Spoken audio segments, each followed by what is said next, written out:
Oi, boa noite. Muito obrigado. Bem-vindos. Vamos encerrar em grande estilo esse grande dia de hoje aqui na Flip com a mesa do Angu ao Caos. Mesa que é apoiada pelo Itaú Cultural e que inaugura essa faixa noturna da programação que a gente chama meio de sexo, letras e rock and roll. Temos hoje Marcelino e Maltner, amanhã Reinaldo e Eliane Roberto Moraes, na mesa Ozzy Moraes, e no sábado Karina Buro e Arnaldo Antunes. Então é uma faixa da programação proibida para menores, mas muito convidativa para nós todos. Vou chamar ao palco então o Marcelino Freire, o Jorge Maltner e o Claudinei Ferreira. Opa! Obrigado. Obrigado. Maravilha. Por favor. Muito obrigado. Claudinei Ferreira, do Itaú Cultural, vai fazer a mediação. Então, ele pede que as perguntas sejam encaminhadas desde já. Então, vocês, por favor, perguntem aí por escrito para os nossos autores. Muito obrigado. Manda ver, Claudinei. Jorge Maltner. Olha, muito boa noite. É uma grande honra, um prazer infinito estar aqui. Quero destacar a presença do Adair Rocha, meu grande amigo, e também o Jorge Caldeira. E eu começo então. É o seguinte, a Maria Bethânia inaugura hoje a exposição dela. E ela pediu que eu fizesse um poema para apresentar. Então, eu acho que eu vou ler esse poema. Não sei Pela se é primeira vez. Pela primeira vez. É inédito, então isso vai sair publicado pela Companhia do Fim. O ser humano nasceu na África, daí se espalhou para todos os lugares. E vive o rei zumbi do quilombo dos Palmares. E agora de Noel Rosa. Aonde foi que Jesus ensinou sua filosofia? Foi na Bahia, foi na Bahia. Miriam em aramaico é Maria. Miriam de Migdal, Maria Madalena. Aqui é Miriam Maria de Betânia. Ela vem do mais profundo início do teatro de Ésquilos, onde as falas são cantadas. Mas é mais atrás, é mais agonal. Vem da grande mitologia da literatura oral de Homero, Hesíodo, dos candomblés, de D. Sebastião, que morreu em Alcácer Quibir, de cânticos de luz, de axé, de flores, amores, que é Jesus de Nazaré e os tambores do candomblé. O perfeito equilíbrio simultâneo, quando ela canta, ela irradia entre o esplendor de todos os paganismos e o esplendor de todos os cristianismos, humanismos, democracia, anarquismo socialista, pacifista da amálgama, com a qual José Bonifácio nos definiu em 1823, dizendo: diferente dos outros povos e culturas, nós somos a amálgama, esta amálgama tão difícil de ser feita. Eu só vou fazer um comentário aqui, porque foi o Jorge Caldeira, há muitos anos atrás, numa reunião com o Aldo Rebelo, que me disse: o seu caos com K é essa amálgama aqui. Então, sempre tenho que lembrar. Quando ela entra no palco, ela transforma o palco em altar. E, ao mesmo tempo, espaço, um terreiro. O altar é de Palas Athéna e o terreiro é de Yansan. Sua presença é um incêndio de paixão que ressuscita o tempo todo o seu canto nagô, que é banto e é o amor. E que em sua voz tão bela e cheia de bem-querer é Benguela e GG. Para irradiar a instantaneidade da vibração da vida, com todos os entrelaçamentos das dimensões da graça divina, que começa lá na infância, em sua família lá em Santo Amaro, desta Bahia, onde o Brasil começou. E não é à toa que foi seu irmão Caetano quem lhe deu o nome, inspirado na música cantada por Nelson Gonçalves. Ela é poetisa, filósofa, pensadora, ativista social política, pioneira dos feminismos, irradiadora de um conhecimento absorvido em leituras incessantes de Fernando Pessoa, dos filósofos, e também não foi à toa que foi lançada pelo magnífico Vinícius de Moraes, que a trouxe para o Rio de Janeiro. Ela vive perto de Jorge de Lima, da neurociência. E o que é mais impressionante para mim é um constante mistério que ela irradia com seu talento, que é ao mesmo tempo antiquíssimo e reflete todas as emoções e informações dos ancestrais, e ao mesmo tempo, de novo, a simultaneidade. Traz sempre a novidade. É o eternamente novo. Na verdade, são cânticos religiosos, incluindo cânticos das religiões ateias, mas todas anunciando a mensagem do presente que arrasta o passado em direção ao futuro. E se eu fosse resumir em todas as miríades de interpretações e composições, de Dorival Caymmi a outros tantos gênios da cultura brasileira e internacional, eu acho que está no Evangelho de São João, em que uma voz anuncia: e uma criança nasceu entre nós. Ela tem o expressionismo com o afastamento mediúnico. Ela também tem Villa-Lobos que diz: aprendam harmonia e contraponto a fundo e depois esqueçam tudo.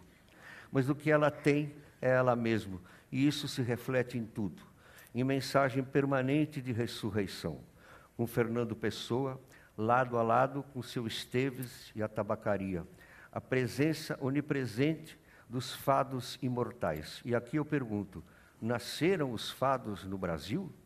Amália Rodrigues, a grande fadista portuguesa, canta de São Paulo de Luanda de Capiba.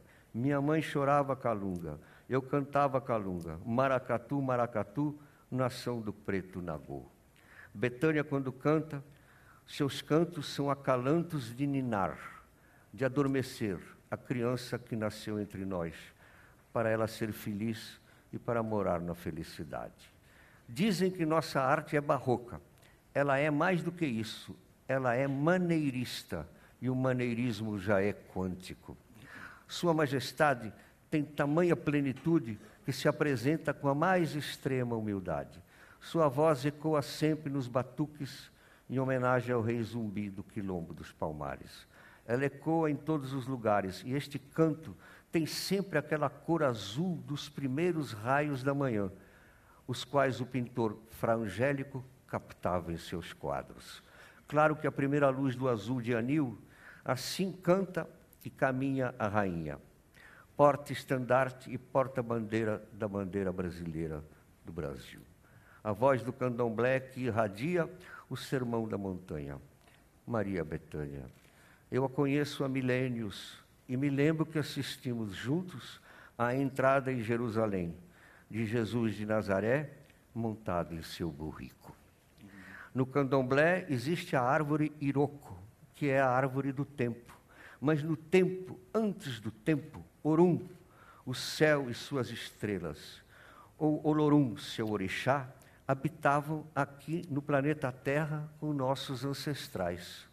Acontece que, de repente, os nossos ancestrais começaram a tratar Orum e Olorum com muita falta de respeito.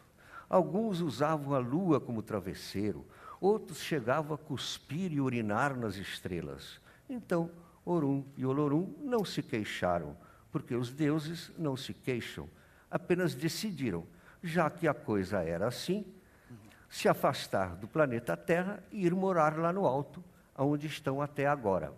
No entanto, quando Maria Bethânia canta, Orum, o céu estrelado, e Olorum, seu orixá, voltam para ficar em nossa presença. E o seu espectador prestar bem atenção, perceberá que o sol, a lua, as estrelas, os cometas estão ali enquanto ela canta. Quando ela para de cantar, Orum e Olorum voltam lá para o alto, para morar no infinito novamente. É só isso. Muito obrigado. Muito obrigado, senhor. Muito obrigado. Muito obrigado. Muito obrigado. Muito obrigado. Muito obrigado. Muito obrigado. Muito obrigado. Muito obrigado. Muito obrigado. Marcelino Freire. Boa noite a todos. Boa noite a todos. Boa noite. É um orgulho, é uma honra tão grande estar aqui ao lado do Jorge Maltner. Se eu, de alguma forma, cheguei a escrever alguma coisa, publicar, são esses artistas que aparecem na vida da gente, pegam a gente pela mão e a gente vai suportando sobreviver e viver. Eu tenho óculos escuros para as lágrimas esconder. Eu via isso adolescente no Recife. Um orgulho muito grande estar com você aqui, Maltner. Salve, Jorge Maltner. Salve, Jorge Maltner. Salve todos nós aqui. Nós somos, imagina, nós somos um só. Salve o nosso líder para o que der e vier. Aí é perigoso. Salve o nosso líder, Jorge Maltner. Eu posso fazer. Muito obrigado. Só você nos salvando, Maltner, para suportar as coisas que a gente tem que suportar. Eu escrevo, costumo dizer que eu escrevo para me vingar. Eu nasci em Sertânia, Pernambuco. Costumo dizer que não nasci, escapei. Sertão de Pernambuco. Aí como eu escrevo para me vingar de um amor que foi embora. Escrevo para me vingar. Aí eu, pegando umas manchetes do jornal, vejo aqui: líderes da oposição e deputados favoráveis à redução da maioridade de 18 para 16 anos fecharam um acordo para votar um novo projeto de mudança na idade penal, menos de 24 horas após uma derrota no plenário da Câmara. Tem que se vingar, né?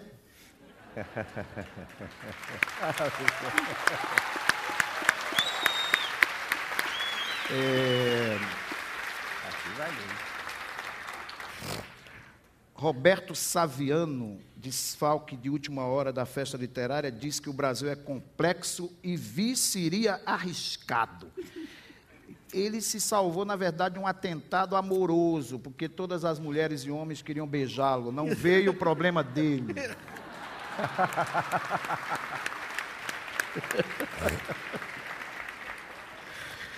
E essa aqui que não tem o que rir, não é?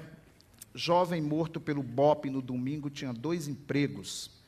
Rafael Neres, de 23 anos, morto pelo BOPE no Morro da Coroa, centro do Rio, em ação da tropa de elite da PM contra o tráfico de drogas, tinha 2 empregos. De dia entregava produtos vendidos pela internet e à noite pizzas. Amigos de Neres negam a relação dele com o tráfico. A PM abriu um inquérito para investigar o caso. Eu escrevo movido pelo vexame, pela não conformação. Daí eu leio um conto meu que está nesse livro, Recife, Mar que Arrebenta. É um conto que me pediram para escrever na época em que o PCC tomou conta da cidade de São Paulo, aquele dia em que São Paulo parou, no ano de 2006, e me pediram um conto para publicar num grande jornal de São Paulo. Eu pensei em que conto que eu publicaria, pensei qual conto que eu publicaria, tentando entender aquele absurdo daquele dia. Quando eu estava assistindo à televisão, veio a ideia, a partir de um programa de celebridade, em que celebridades estavam organizando uma passeata pela paz. E todos estavam de branco, e todos vestidos, e eu digo, nossa, parecia um kit pela paz, na época em que eu vi. Nada contra a paz, não há dúvida nenhuma, mas eu sentia que tinha algo mais verdadeiro naquele dia que a cidade parou. Aí eu escrevi para tentar entender, e para me vingar de alguma forma disso. E me vingar também das celebridades, e me vingar de mim também, por estar assistindo uma merda daquela que eu não sei o que eu estava fazendo assistindo. Da paz. Eu não sou da paz. Não sou mesmo, não sou. Paz é coisa de rico. Não visto camiseta nenhuma, não, senhor. Eu não solto pomba nenhuma, não, senhor. Não venha pedir para eu chorar mais. Secou. A paz é uma desgraça. Uma desgraça. Carregar essa rosa boba na mão, nada a ver, não vou fazer essa cara chapada, eu não vou rezar. Eu é que não vou tomar a praça nessa multidão. A paz não resolve nada. A paz marcha. Para onde marcha? A paz fica bonita na televisão. Viu aquela atriz no trio elétrico, aquele ator? Se quiser, vá você, diacho. Eu é que não vou atirar uma lágrima. A paz é muito organizada. A paz é muito organizada, muito certinha, tadinha. A paz tem hora marcada. Vem governador participar, e prefeito, e senador, e até jogador. Vou não, não vou. A paz é perda de tempo.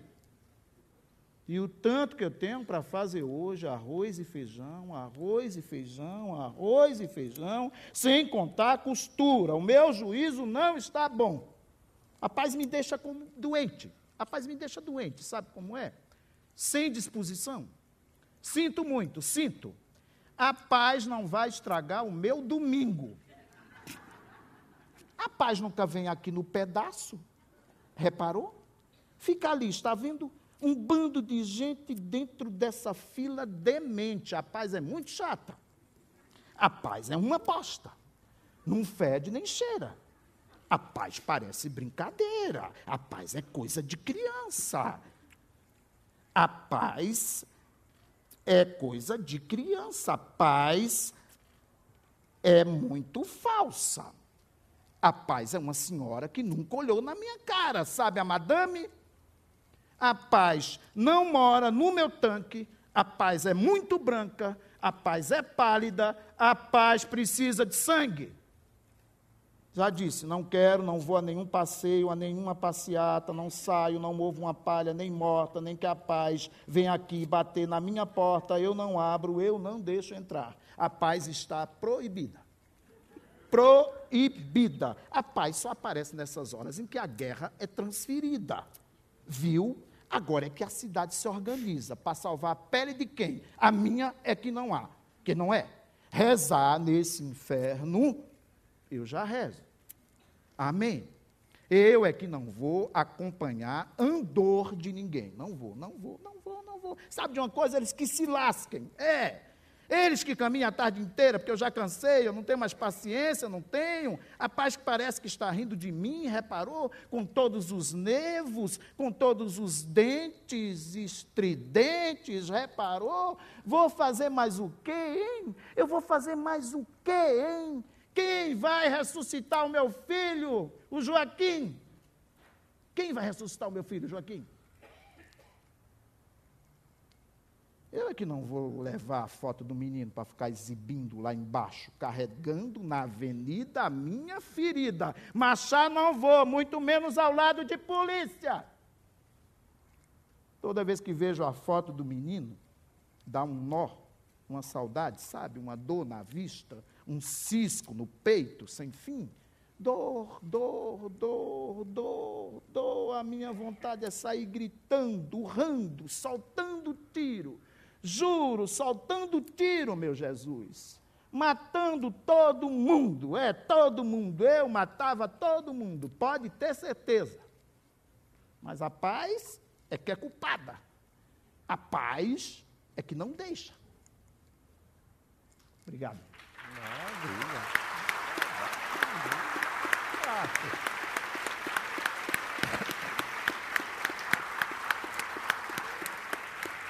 Maravilha. Essas mesas da noite são as mesas do sexo, droga e rock and roll. Mas é a mesa também do angu ao caos. E não é qualquer angu, é o angu de sangue. Né? Completa 15 anos agora. O Angu de Sangue foi meu primeiro livro, né, pela Ateliê Editorial, do ano 2000, 15 anos, né, de publicação do Angu de Sangue. Marcelino, com Contos Negreiros, completa 10 anos. Ele e Jorge Maltner, eles têm uma característica muito comum entre os dois, que é ter o talento, algo além do talento. Né? Eles são agitadores culturais, eles são políticos no seu discurso, eles são gente que procura a conexão, eles se reproduzem nos outros. Né? Jorge Maltner e Marcelino Freire. Jorge Maltner, maracatu atômico, de caos com K, né? Vigarista Jorge, proibido pela ditadura. Marcelino Freire, o erudito. Marcelino Freire com a balada literária em São Paulo. Os dois trabalham com exuberâncias, né? O Maltner com a exuberância dos grandes temas, os direitos humanos, né?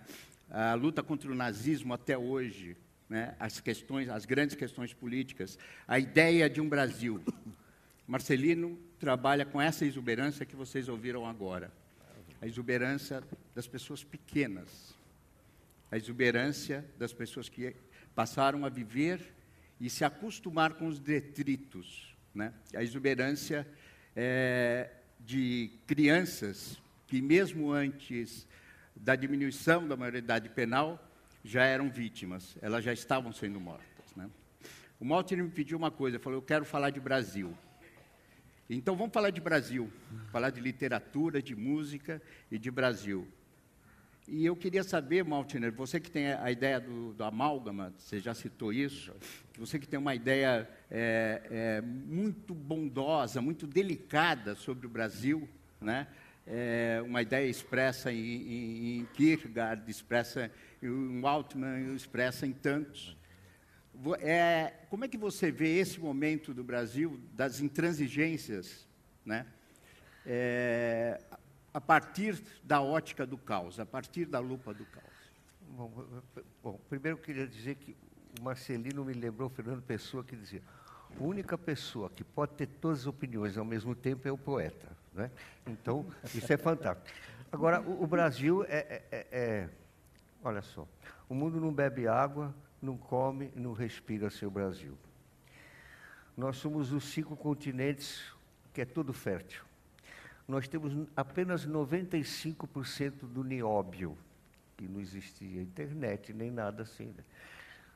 Ouro, prata, nossa agroindústria alimenta a República Popular da China. Então, os problemas são artificiais. E eu me pergunto, hoje em dia, nós estamos na exuberância da democracia. Nós tivemos 3 mulheres candidatas. Dilma Rousseff, a guerrilheira da democracia, Marina Silva, Amazônia e Jesus de Nazaré, Luciana Genro com grande votação e Aécio Neves, que tem relações muito profundas com Tancredo e é do PSDB, signatário da Segunda Internacional. Agora, nós estamos constantemente aqui numa elaboração contínua da democracia. Eu me lembro até, você falou da vingança. O barão de von Clausewitz, da Alemanha, dizia, se o mundo tivesse só um pescoço, eu saberia muito bem o que fazer com ele, né? Agora, eu não vou... Mas aí... e é impressionante a relação, por exemplo, da política... Então, por exemplo, a crise é totalmente artificial. Nós temos nióbio, água, tudo. E o maior esplendor é essa amálgama. Então, por exemplo, Pernambuco, né? Você. Então, a relação da política com a arte. Até o Império, o maracatu, só existia um maracatu de baque quebrado. Leão Coroado é um exemplo. Não podia entrar mulatos, mamelucos, cafusos, nem índios, nem brancos. Quando foi proclamada a República, imediatamente todo o interior de Pernambuco criou o maracatu de baque solto, onde então entraram os mulatos, os cafusos, os mamelucos, os brancos e os índios. Então, é simultânea essa... Então, nós estamos na época da simultaneidade. E eu me lembro, o Heidegger, que é o nazista, ele depois na fase não nazista, mas nunca democrata, ele disse 2 coisas impressionantes. Primeiro, a metafísica acabou, porque ele quer acabar, e todas as respostas virão da ciência e da tecnologia. E a neurociência hoje, a astrofísica, a neurociência provou que todos os nossos neurônios, há 7, 8 anos, são pura emoção. A própria álgebra é emoção. Então, isso só vai além do romantismo, só não vai além de Jesus de Nazaré, os tambores do candomblé. E isso é o tempo todo. E o Heidegger também disse, 50, hein? Através da cibernética, viveremos num planeta em que todos serão controlados e controladores. Aí o Nelson Jacobina sempre dava risada, vão ser descontrolados e descontroladores. Mas isso, então, essa é a atualidade. Agora, o que demorava 10 anos, são 10 minutos ou 10 segundos hoje. Então, é a velocidade. E a internet irradia pela primeira vez, em todos os jeitos, os direitos humanos. Pensa bem, República Popular da China, Mao Tse-tung, ele mandou prender, torturar, quase matar o Deng Xiaoping. Na última hora ele soltou e Mao Tse-tung morreu e decretou que ele, o torturado, quase assassinado, fosse ser o secretário-geral da executiva do Partido Comunista da República Popular Chinesa. E a primeira coisa que Deng Xiaoping disse, somos um governo de 2 sistemas, e para não deixar dúvida ainda disse, tornar-se rico é glorioso. Então são simultaneidades.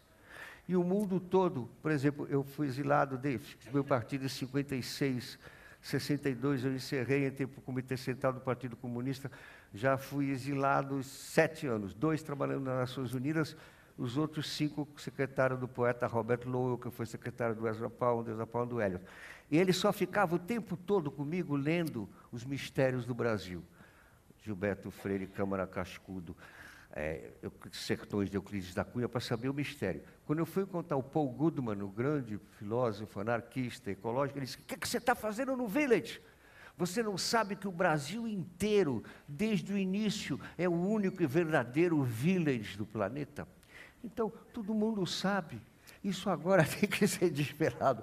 Esse Brasil meu Deus do céu. Eu vou agora dizer, o Brasil é o país mais pacífico e pacifista. Só rechaçamos a invasão do Paraguai. Ninguém tem um marechal, e que seja índio, e que se chama Rondon, e que diga, matar jamais, morrer se preciso for. Agora, claro, como dizia Benedito Valadares, na prática a teoria é outra. Isso é uma capacidade de simultaneidade, né? E tem mais. O Benedito Valadares ainda criou a seguinte frase, governar é mandar prender, mandar soltar e fazer pagar.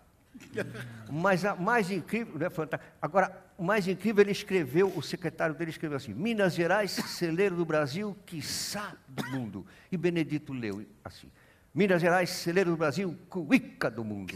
Foi o maior sucesso.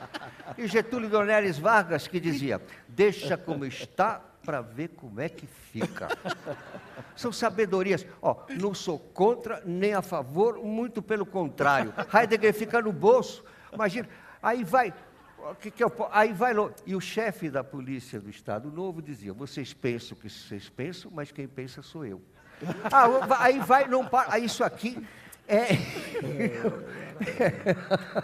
Marcelino. Obrigado, muito obrigado. Muito obrigado.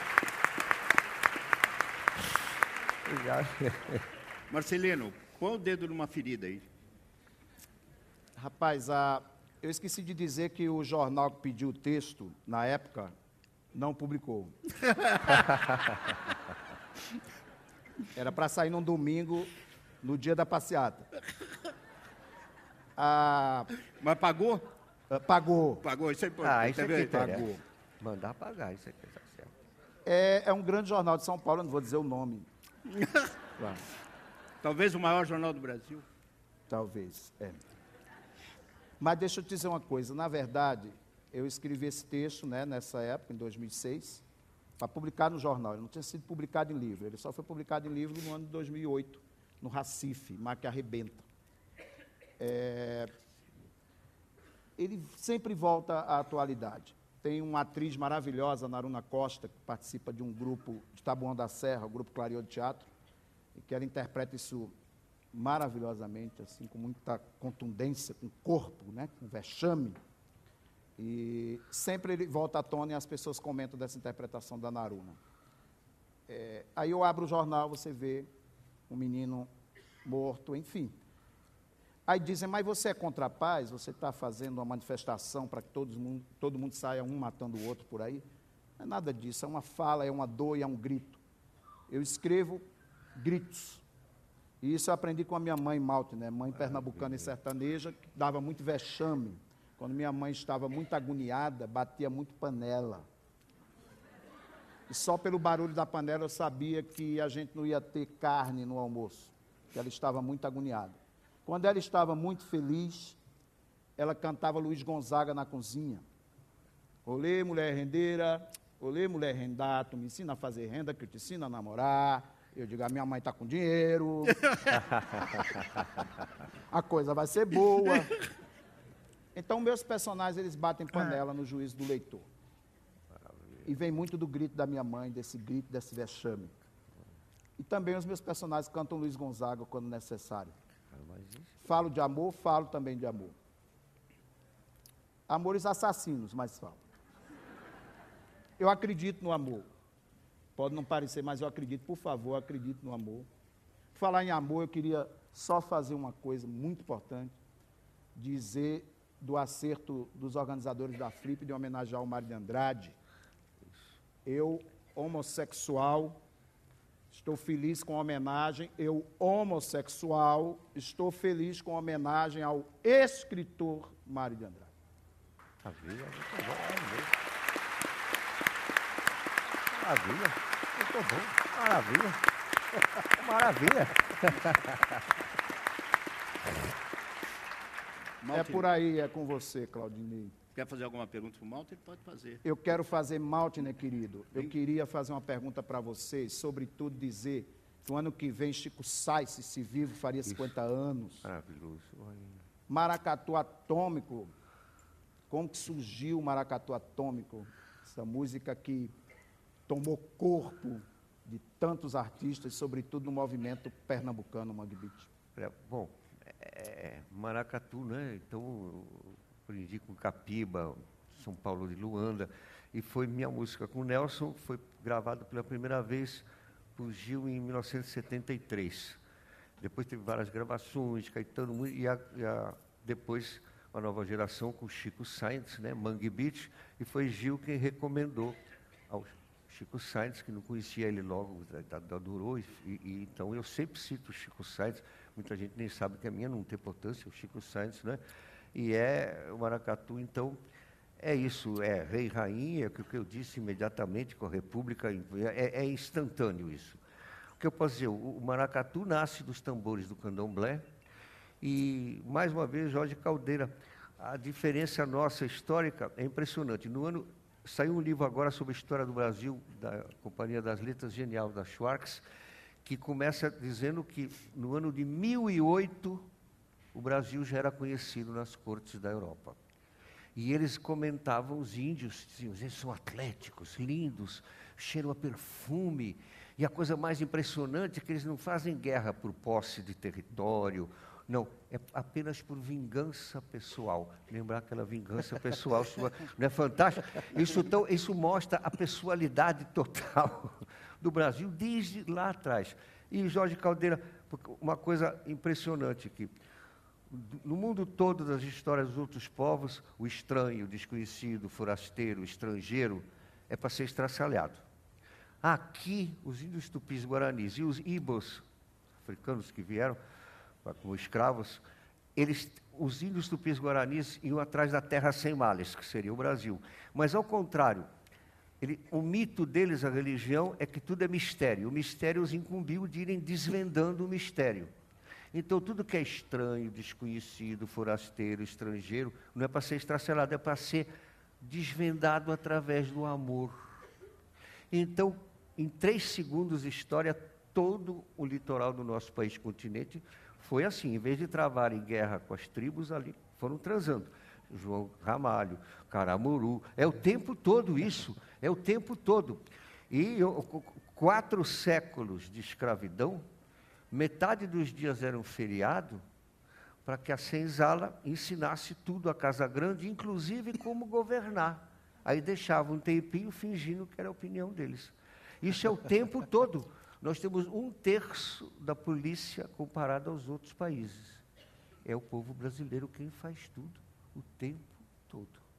Isso é uma coisa tão magistral que todas essas épocas do estrangeiro, viagem, os alemães, americanos, tudo me perguntam, mas como é que é possível? Vocês têm todos os aquíferos e a seca é artificial, desde o de inox. Por quê? Porque não pode furar. Nós temos os maiores aquíferos do planeta, todos no Nordeste. Não pode furar, porque por uma governabilidade, os coronéis ganham eleição com carro-pipa. Só no dia que ele furar, que vai ter os aquíferos do mundo todo, sabe? Isso já é há 40, 50 anos atrás, eu vejo isso, me perguntam. o bispo Crivella e o Ratinho furaram o cerco e tiveram que recuar logo. É assim. O que eu posso dizer? 95% do nióbio. Nós alimentamos a República Popular da China, 1 bilhão e 200 milhões. Mal de fome, essa gente. Então, é impressionante. Os nossos problemas são artificiais. Isso aqui tudo vem no instante. E com a velocidade de agora, eu posso dizer isso. O tempo todo é essa relação.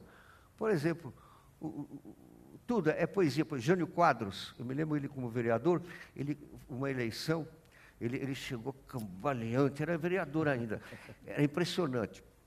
Ele só fazia à noite, não é? Na relação, Adolfo Freitas dizia, só depois das 7 horas que pode fazer discurso, porque os nervos das pessoas estão cansados. Bom, mas não é nada ali, mas enfim.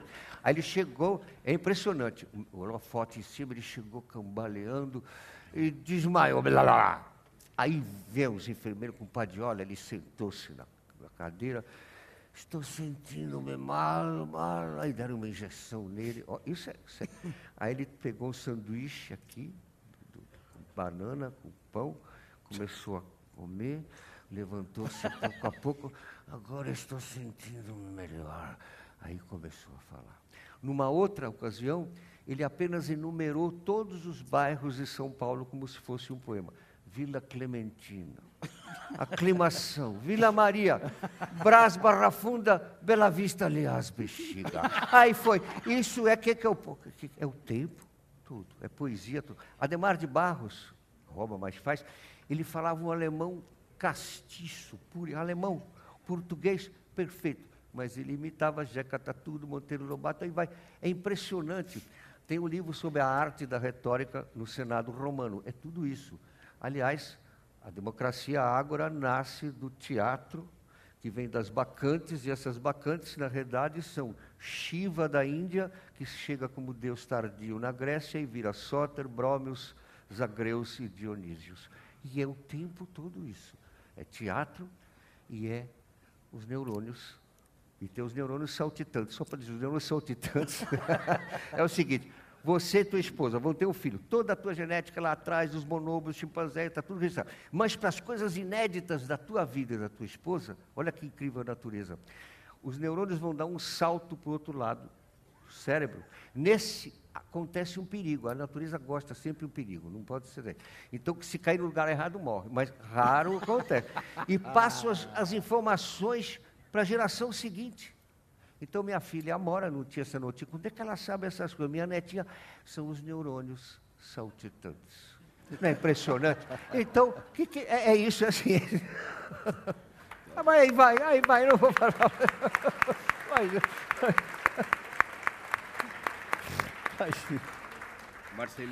Marcelino Maltner, nós temos uma pergunta já do público. Aliás, se tiver pergunta, manda aqui para o Paulo, que ele faz a edição aqui.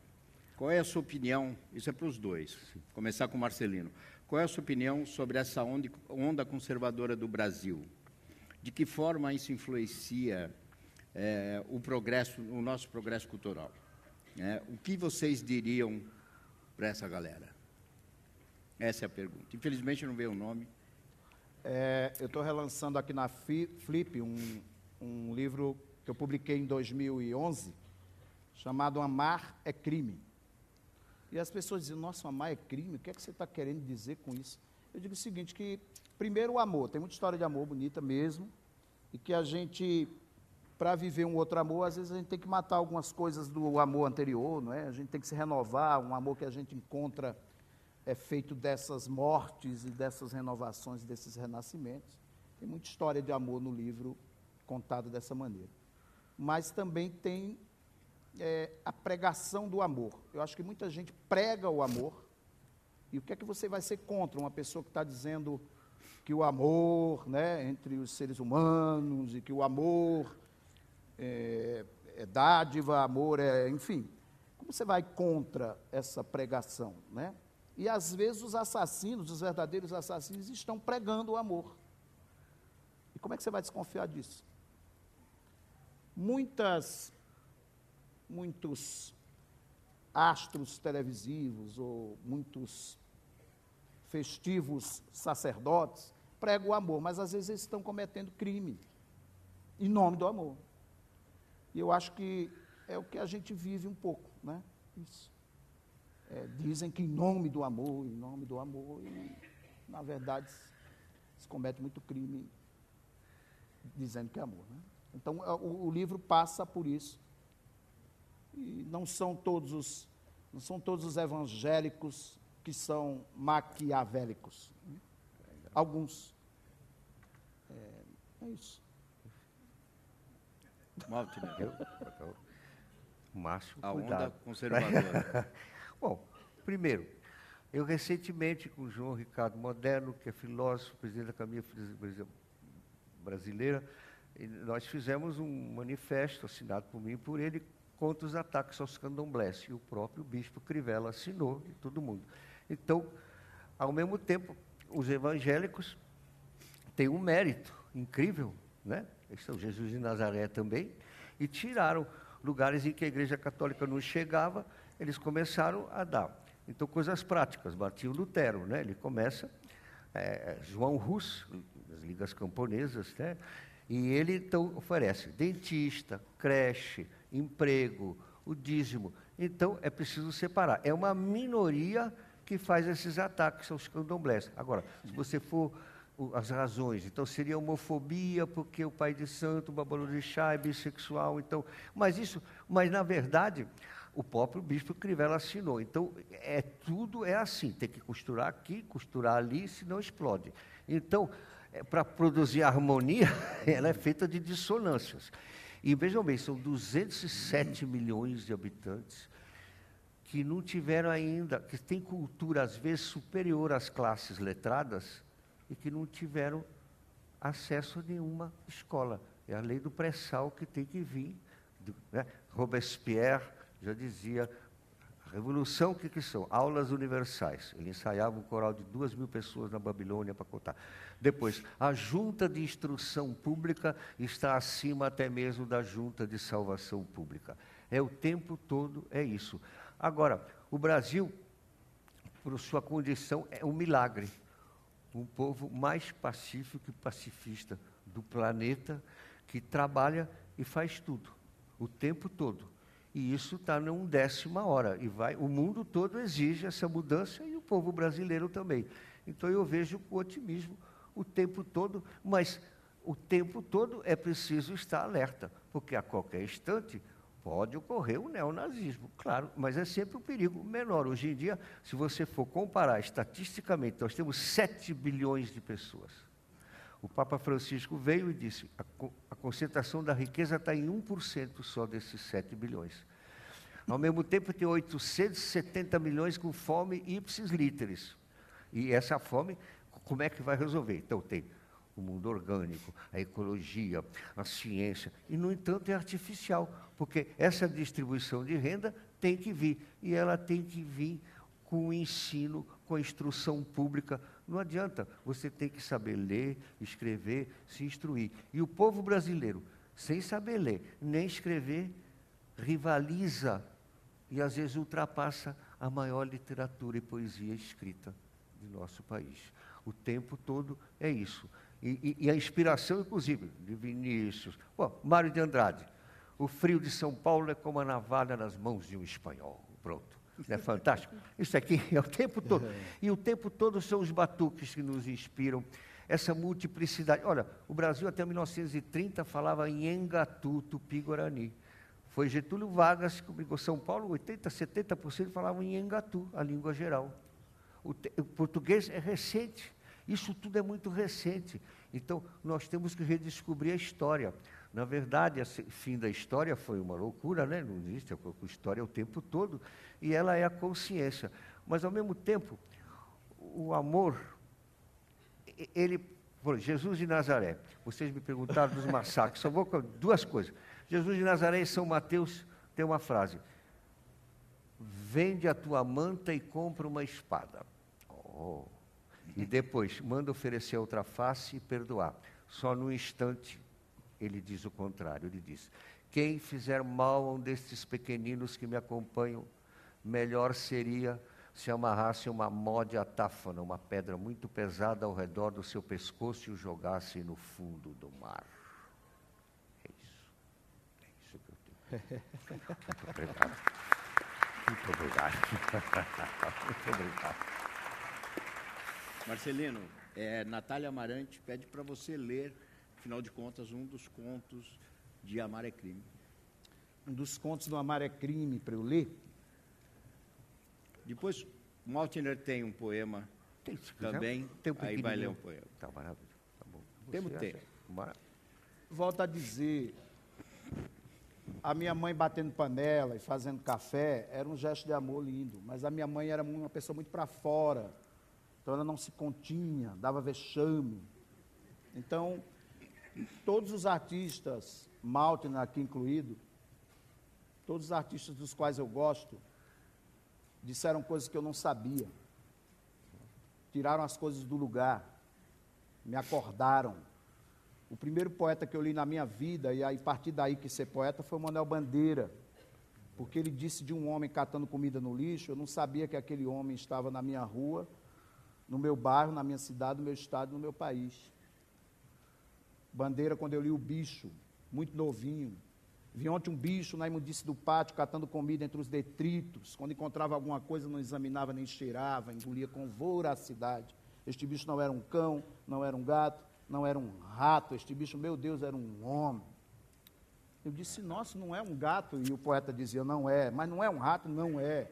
Então é o Zé Colmeia? Não é. É um urubu? Não é. Um homem que está catando comida no lixo. Então eu precisei desse poeta para me acordar. E eu gosto dos artistas que me acordam. Por isso que eu não gosto de autor de autoajuda. Porque ele diz coisas que eu já sei. Eu sei. Claro. Amanhã será um novo dia.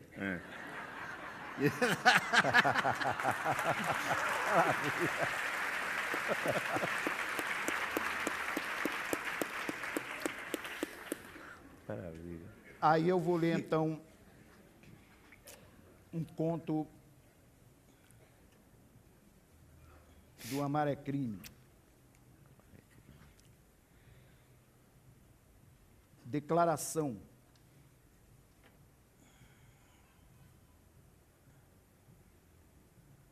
Declaração é curioso. Quando eu estava escrevendo esse livro, que cheguei, porque eu reúno os contos que eu escrevi durante um tempo e vejo qual o livro que esses contos estão pedindo. Eu sentia que era a relação entre amor e crime, etc. E também faço alguns contos especialmente para o livro, quando encontro o tema. E num jornal, mais uma vez, numa manchete, aconteceu um caso em São Paulo de uma professora apaixonada por uma aluna, e ela foi condenada porque a aluna era jovem, e a aluna, por mais que dissesse que amava a professora, não fosse levado em conta esse amor, a professora foi processada, enfim, incriminada, etc. E a manchete que estava no jornal era assim: juiz declara que a adolescente não sabe amor, não sabe o que é o amor, alguma coisa assim. Ela não sabe o que é o amor. O juiz diz que ela não sabe o que é o amor. Então é o juiz que sabe o que é o amor. Aí eu imaginei uma ficção chamada Declaração, onde eu, relendo, porque esse livro é de 2011, relendo até continua muito atual, coisa doida, né? Então, Declaração. Você não sabe viver, não entende o que é o amor. É muito nova, minha filha, um bebê, minha flor. Aí minha mãe ficou repetindo, e minha mãe, por acaso, já foi feliz? Onde está agora o meu pai? Fez a pergunta. Ele gosta de tomar pinga. Você, uma menina, os peitos ainda verdes. A professora que aproveitou de sua inocência, a desgraçada inocência. O juiz também falou, houve abuso. Descobriram que a gente saía junto, eu ia na casa da professora, dormia à tardinha, e ela lia histórias, e tratava de me lamber e de me lavar. Mais do que qualquer uma, eu precisava estudar. A professora não misturava as coisas, dava 0, se fosse o caso, 10 na hora dos beijos. Veio o psicólogo, uma menina de 13 anos fantasia sentimentos. Qual estrutura tem? Fui morar no silêncio por um tempo, enquanto arquitetava um jeito de ir lá na prisão, resgatar meu coração. Eu amo, sim, eu sei muito bem o que eu quero ser feliz. Feliz. Abandonou todas as bonecas, menos uma, com quem conversava, desde que Deus, eu juro, me abandonou. Deus é velho. A igreja também a condenou. Você, minha filha, precisa saber quando o diabo ganha formas outras. Aproveita-se da fraqueza da alma. A sua professora por nós será perdoada, mas aprenderá com a justiça. E com o tempo, e aprenderá com o tempo, ele o melhor remédio. Isso, remédio, um frasco de comprimidos. Mas se a menina morrer, não vai poder ver a cara de todo mundo quando ela crescer e for fazer uma visita ao amor da sua vida. Ou não esperaria crescer. Irei hoje já. Acho que tem um jeito escondido de entrar no presídio. A visita é todo domingo. Seu pai bebe. Por que não prende ele? Por que não prendem ele quando bate na minha mãe ou quando rouba as moedas do meu irmãozinho? Como se entra? Perguntei ao meu vizinho viado, o único que ficou do meu lado. Me leva um dia? Nada. Virgem Maria, era perigoso. 15 anos de condenação passam rápido. Sentença: estupro de vulnerável. Mas eu quis. Eu deixei. Pior, consentimento de menor é irrelevante. Disse o advogado. Disse o quê? Irrelevante. O que a lei sabe sobre o amor? Tem lei o amor? A boca da bonequinha sem se mexer. Pô, eu não sou uma bonequinha. A professora não chegou assim, como se eu fosse de plástico. Deu a ela arrepios e uma vontade madura, prematura. Minha mãe que denunciou, flagrou os coraçõezinhos no caderno, as flechas coloridas, a poesia bonita que a professora escreveu, algo como: meu anjo pega no sono depois do banho. Pouca vergonha. Viu os sabonetes da filha, os cheiros que ela trazia depois da escola. Mentia. Não ia à biblioteca com as amigas. Maldita. Meu pai chegou chumbado. Mais uma vez chutou a porta do banheiro. Porra! Se eu matar o meu pai, serei presa? Responderei pelo crime? Eu quero responder pelo crime. Eu já sei muito bem responder pelo crime. Vou perguntar para o Cebola, ele deve saber como entrar no inferno sem ninguém ver. Dentro de um bolo, pelo túnel, do alto de um helicóptero. Desde que essa tragédia aconteceu, a menina vive pelos cantos. Já já um namorado aparece e ela esquece. Eu não esqueço. Cada dia a menina mais murcha. Notas baixas, teve de mudar de sala, turma, rua. Eu pagar você, Cebola. Você está maluca? Já vi gente querer sair do presídio ou fugir. Não posso, é sujeira. Socasse no ventre da cadeia. Outra, eu não li violência, saca? Violência sexual, muito errado essa coroa, na boa. Não foi violência, seu merda. Carinho, afeto. 14, 15, 16 meses passados fora de si. Namorado nenhum. Para contrariar, ela começou a levar garotas para casa.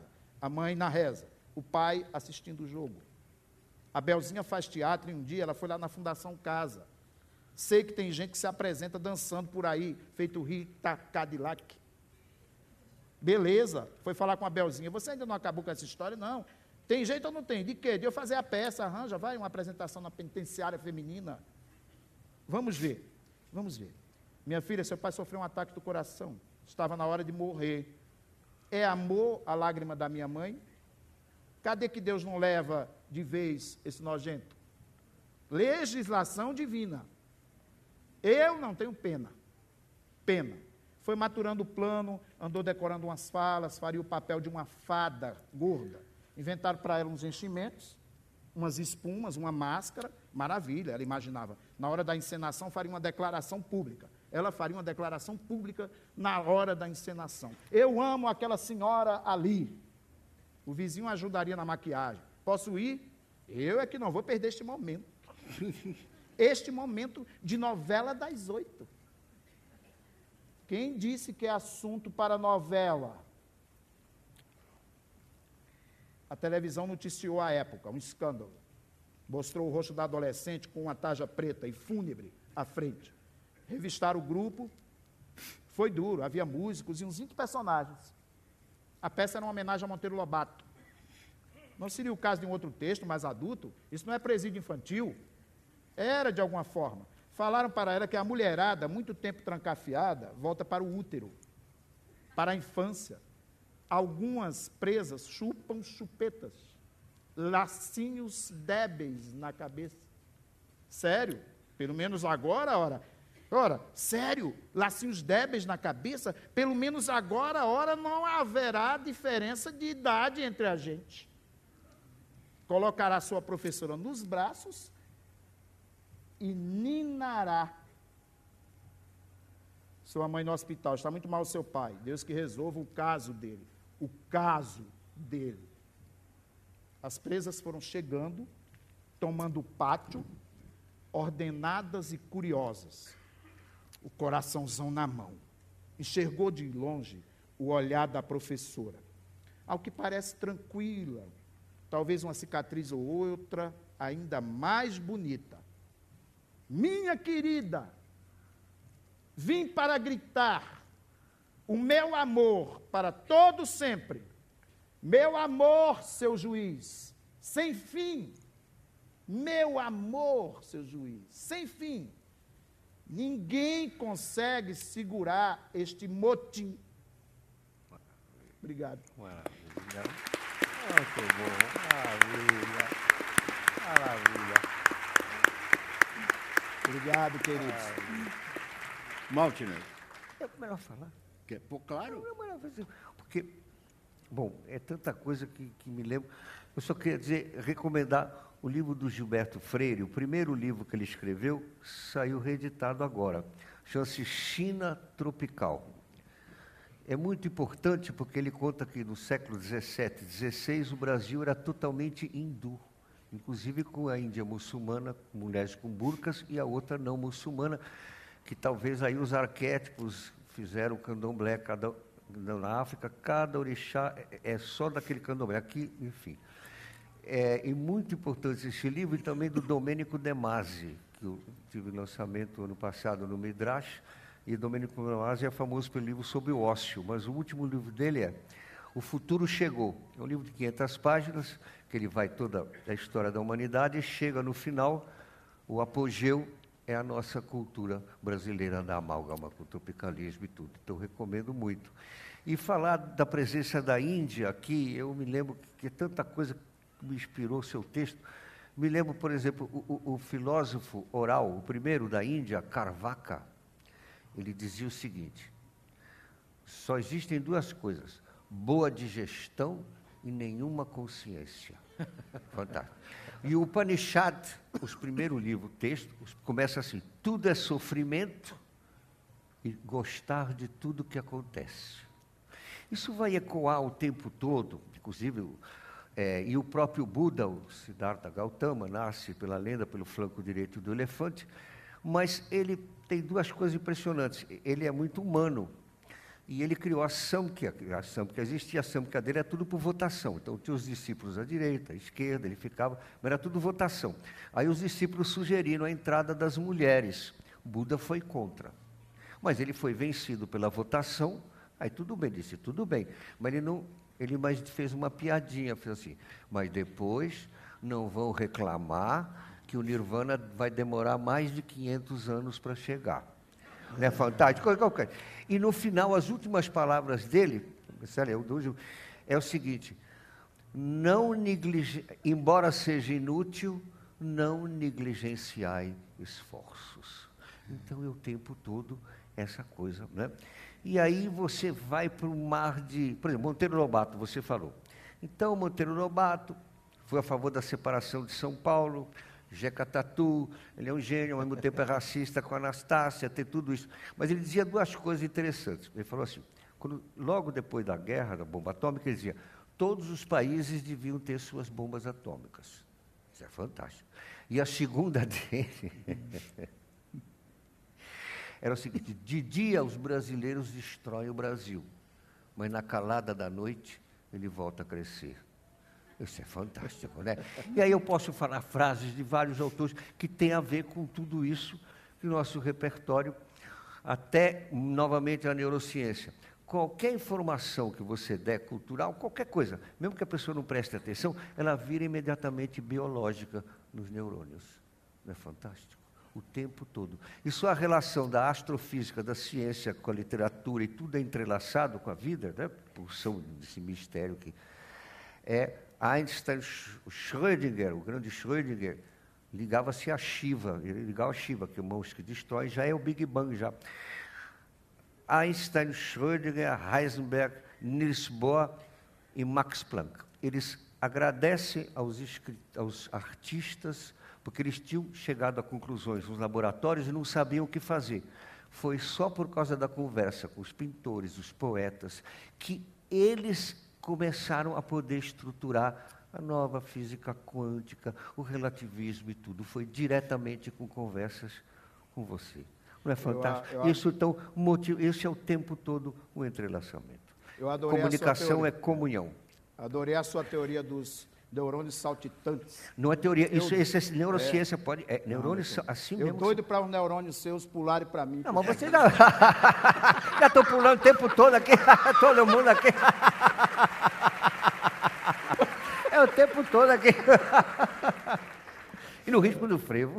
No ritmo do frevo do maracatu. Maltner, tem uma pergunta para você, rapidinho. Sim, por favor. Se você pode falar um pouco do Mário de Andrade, músico. A gente não falou de música. Imagina, ele é um pesquisador e músico, imagina. Ele está entrelaçado, imagina.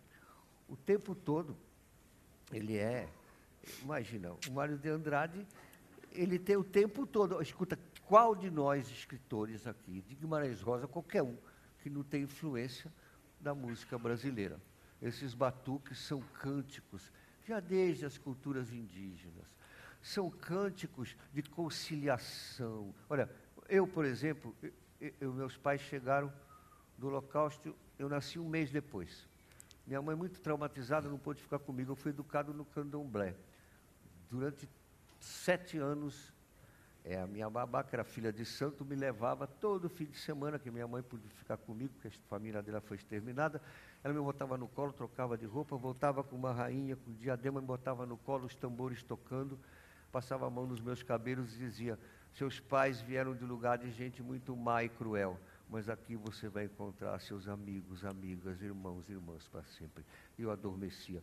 Isso é tudo, o tempo todo. A infância molda a gente, mesmo no ventre, a criança, isso é ciência também, a criança sabe o que você está falando, os sentimentos, tudo, mais do que a gente possa imaginar. E os poetas, os escritores, todo mundo tem esse dom. Então, essas separações são ridículas. Inclusive, homofobia aqui, lá. No paganismo não tinha o ser humano bissexual, para Freud, não tem isso tudo. A vitória do Obama agora, não é? O tempo todo, isso aqui é o tempo todo isso. A gente constrói história a cada instante, e a cada instante pode vir um movimento apavorante. Mas, enquanto não vier, a gente usa o pavor. Então, por exemplo, só voltar ao judaísmo. Os rabinos mais antigos têm 4 interpretações de cada fenômeno. Um para lá, outro para cá e outro para cá. 4 no mínimo. Então, por exemplo, aquela história do rabino, que eu conto o filho do Holocausto, que então pergunta, o rabino está morrendo, aí a filha está esperando as palavras, lembra? Então ele fala as últimas palavras: a vida é como uma xícara de chá.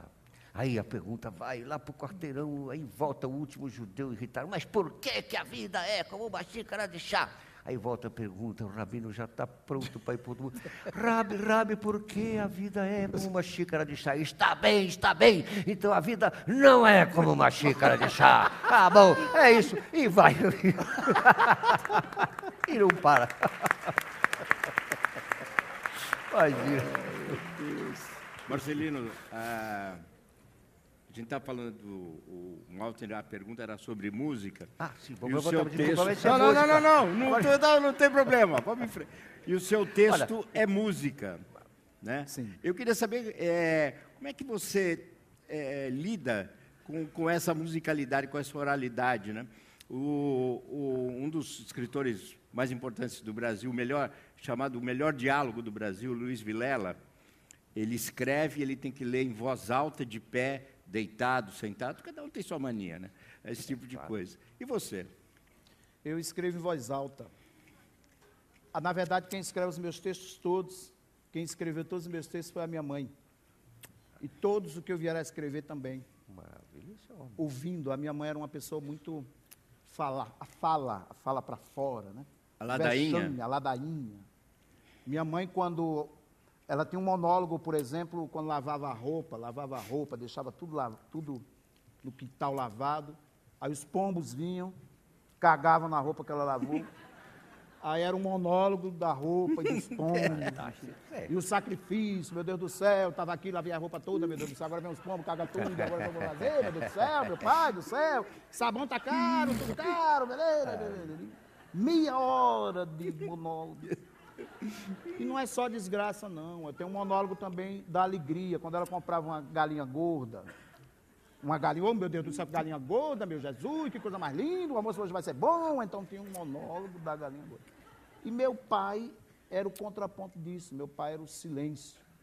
Enquanto minha mãe falava, meu pai era o silêncio. Meia hora o monólogo dos pombos. Quando ela terminava o monólogo dos pombos, meu pai dizia a frase dele.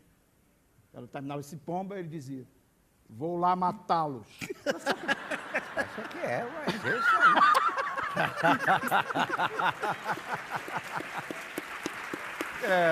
Vai ser. Galinha gorda, a mesma coisa. A galinha galá, vou lá matá-la. Meu pai... Marcelino, e você lida com o silêncio? Como é que é o Oi? silêncio? E o silêncio para você? O quê? O silêncio. Tem silêncio? Olha ele aqui, por acaso, né? Eu escrevi meu primeiro romance, Nossos Ossos. Para eu fazer o meu primeiro romance, depois de vários livros de contos, eu tive que me aproximar do silêncio. Gritei muito, meus contos são muito gritados, falados, urgentes, mesmo. Eu também não poderia ser calmo. Eu não poderia começar calmo. Eu sou sertanejo, volto a dizer, de uma família de 9 filhos, 14 gestações minha mãe teve. Eu cheguei em São Paulo, eu moro em São Paulo há 24 anos, enfrentei aquela cidade, né? Então tinha muita coisa, muita urgência, muita coisa para falar, muitos absurdos para tentar entender. Então eu escrevia compactuando com a minha mãe, porque essa fala toda, né? Quando você pega, por exemplo, um conto chamado Muribeca, que abre o livro Angu de Sangue, que foi o meu primeiro livro, né? Aliás, as pessoas dizem, mas com esses títulos você consegue vender os livros? Eu digo, eu não acho que ninguém vá dar de presente de Natal para alguém um livro chamado Angu de Sangue. Não pode, mas eu vou. Ou dar no Dia das Mães um livro chamado Amar é Crime, né? Mas hoje em dia... No entanto sai, viu? No entanto sai. Porque não eu escrevo porque eu não me contenho. Eu escrevo porque eu quero dar vexame. E o silêncio? E o silêncio vem do meu pai. O Nossos Ossos foi escrito porque eu me aproximei do silêncio dele. Eu já havia gritado demais. Não dá para ficar gritando um romance inteiro no juízo. Porque quem grita muito não é ouvido, né? Aí o que é que acontece? Eu me aproximei do silêncio. Agora eu estou assim, é um grito mais espacejado no Nossos Ossos. Não deixa de ser grito, mas me aproximei desse silêncio. É isso. Maltner, nós vamos encerrar. Só para o Agripino. Mas eu queria que você falasse o poema. Tá. Só dizer o Agripino de Paula, escritor, amigo meu. Anos antes dele falecer, ele escrevia histórias ouvindo os tambores tocando, os tambores contavam histórias para ele e ele escrevia. E Mário de Andrade, então, tem um estudo chamado folclórico, né? Folclore é igual música erudita, então o tempo todo isso aqui se entrelaça. Você queria que eu lesse mais um poema? Não? É melhor falar alguma coisa? Se você quiser também. Eu não sei, olha, eu não sei, é tanta coisa. E o silêncio tem vozes também, não é? Vocês são tudo... o que eu poderia dizer? Não sei, eu acho. Podemos ficar em silêncio também. Não, mas aí também. Os neurônios são titantes. Mas... faz muito bem. Obrigado. Obrigado a você. Obrigado. Muito obrigado a você. Grande Marcelino, bom, meu amigo. Obrigado. Obrigado, imagina, grande, maravilha.